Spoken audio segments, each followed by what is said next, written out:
trabajado la concepción de la criatura, del cuerpo, tanto físicamente como a nivel de metáfora, porque me parece francamente terapéutica.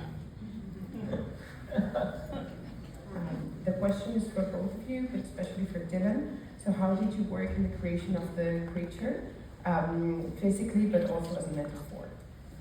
I mean, that was one of the questions that was always asked by anybody that knew I was adapting the book, is how are you going to do Crow? And for me, it always had to be a physical, practical effect that was on set with the actors. I didn't want to do CGI, I wanted it to be something tangible and touchable that you could see the texture of and feel the presence of. And I mean, that started with the design of Crow, and there was only one person I ever wanted to design Crow, and that's a sculptor, a British fine artist called Nicola Hicks. And if you don't know her work, you should look her up, because she creates these incredible half-man, half-beast, mythological kind of creatures. So I approached her, and she agreed to design Crow. The next step was to turn her design into a wearable costume.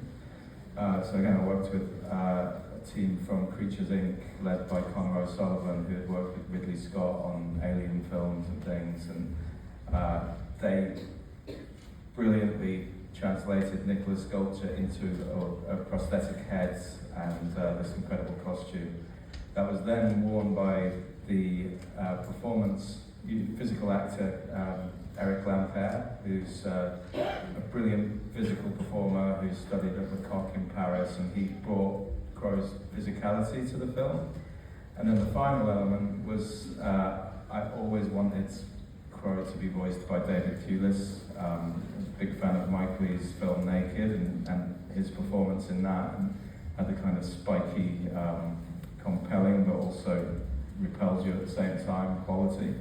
So Crow was, created for the film by 4 very different artists who were all bringing a unique thing that they could do to create a singular character. And then in terms of working with him as a metaphor, I mean that was all in Max's book to begin with.